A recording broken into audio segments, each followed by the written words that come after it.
Hey,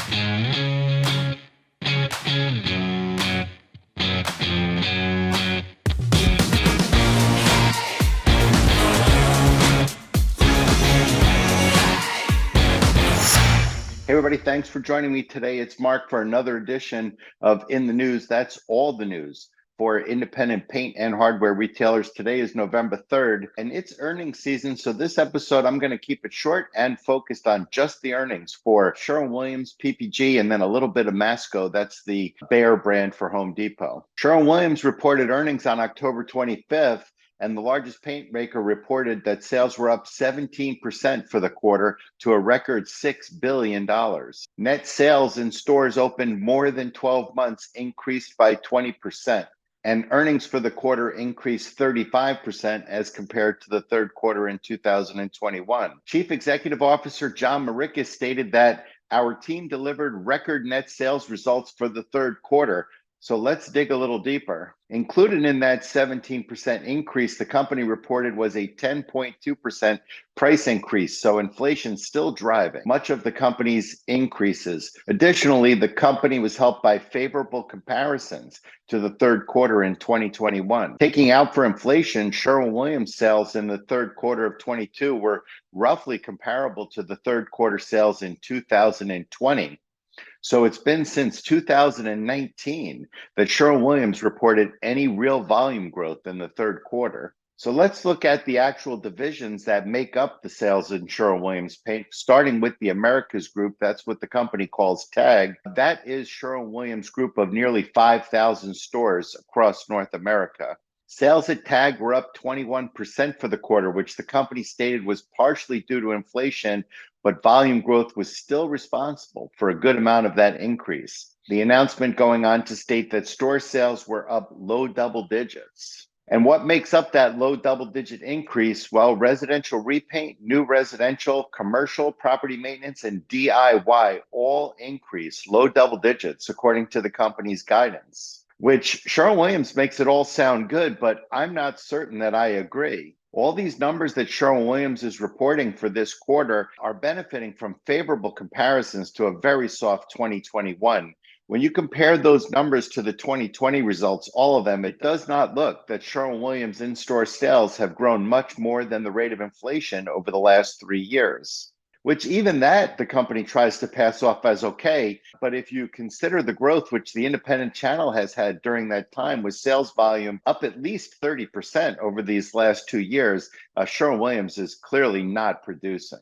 More important than the lack of sales growth, this news means that Sherwin-Williams is losing market share to the independent channel. In the consumer brands group, that's Sherwin's DIY and retail brands, the news was slightly worse. Sales at the $3 billion division were up 8%, but that does not keep up with the rate of inflation. Sales of the consumer brands, that's Valspar and Minwax and other products in the family, were up low double digits for the quarter, though the group was down double digits in Europe and Asia due to economic headwinds, which continue to make for a difficult climate. And in addition to that, China is continuing to deal with ongoing problems associated with COVID and shutdowns.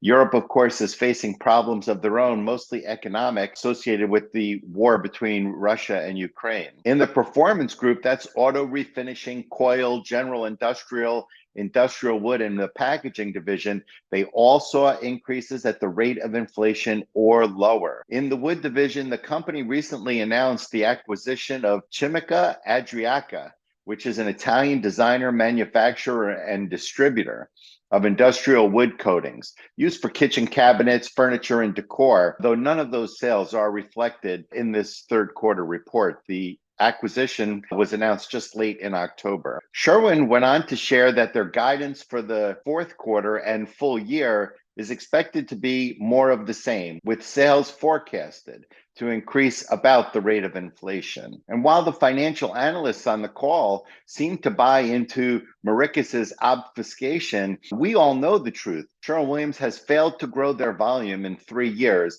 a period of time that has seen the independent channel grow by over 50%.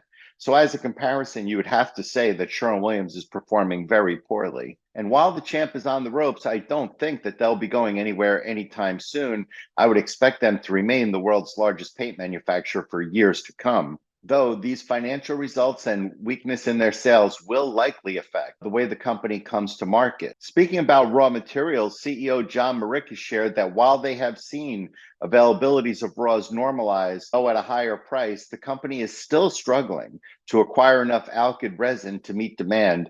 Maricka is adding that they don't expect that to change anytime soon. Moving on to their financial condition, Sherwin will spend close to $400 million on interest this year alone. That's a tremendous amount. But if you take out the $250 million the company is spending on their new headquarters and R&D facility, Sherwin is actually going to spend more on interest this year than it will on capital expenditures. The company reported that they had a strong financial position, but again, I wonder if the data supports that statement. Sherwin has only $130 million cash on hand. That's paltry for a company with revenues in excess of $20 billion a year. They also have billions in debt coming due over the next 24 months, all of which is going to have to be refinanced at a significantly higher interest rate since they do not have the cash in place to pay that debt down. And so while I do think they're going to stay the number one paint manufacturer in the world for the foreseeable future, they are having significant problems, and I do expect that they will continue to struggle to compete.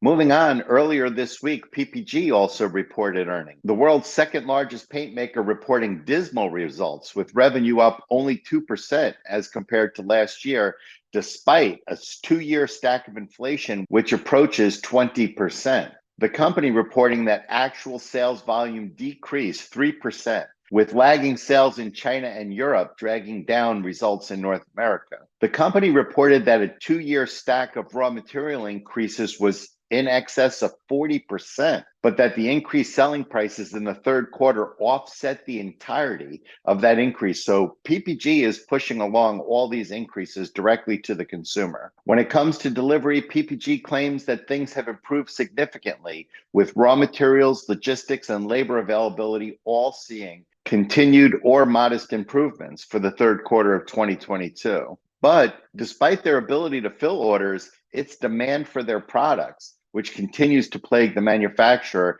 who still sells a few $100 million worth of paint into the independent channel. PPG shared with investors that the fourth quarter is expected to look very much like the third, with sales increases of less than the rate of inflation. In architectural coatings, the brand forecasts a mid-single-digit increase, which is rough news in a time of double-digit inflation.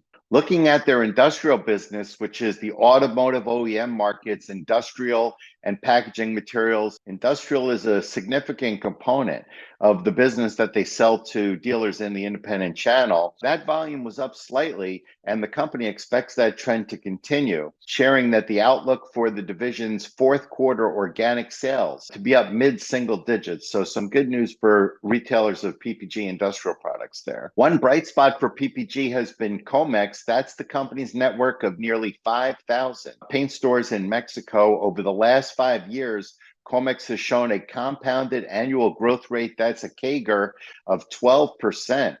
These are the same Comex stores which Sherwin-Williams coveted and actually tried to acquire in 2012 before Comex ended up suing them for breach of contract. A quick look at PPG's finances tell us that they're in good shape. They have a cash position of well in excess of $1 billion. And over the last quarter, they've actually reduced debt by $400 million. That's just in the last quarter. And so, John Maricka, when I complain that your presentations obfuscate the facts, this is what I'm referring to.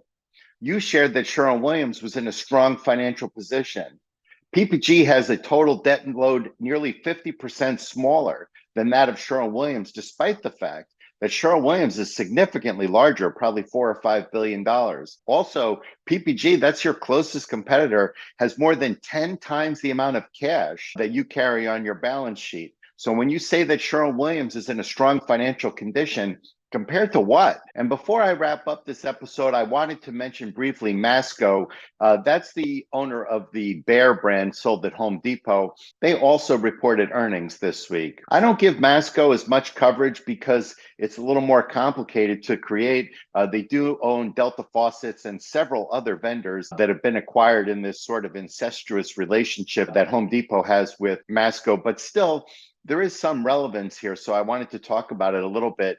At Masco, sales increased 3%, also pretty poor considering the rate of inflation. The company's earnings release going on to say that operating profits were down, primarily as an effect of lower sales volume. Speaking just of the Masco paint segment, that's the bear and the kills. Paint segment saw sales increases of only 1%. That is significantly lower than the rate of inflation, though pro paint sales did grow in the double-digit range. Home Depot making it clear over the last 12 months that they are really interested in trying to fight Benjamin Moore and Sherwin-Williams in the residential repaint markets. So that's it for the news today. Thanks so much for tuning in. Like, subscribe. Let me know if there's anything else you'd like to hear about, and I'll see you on another episode.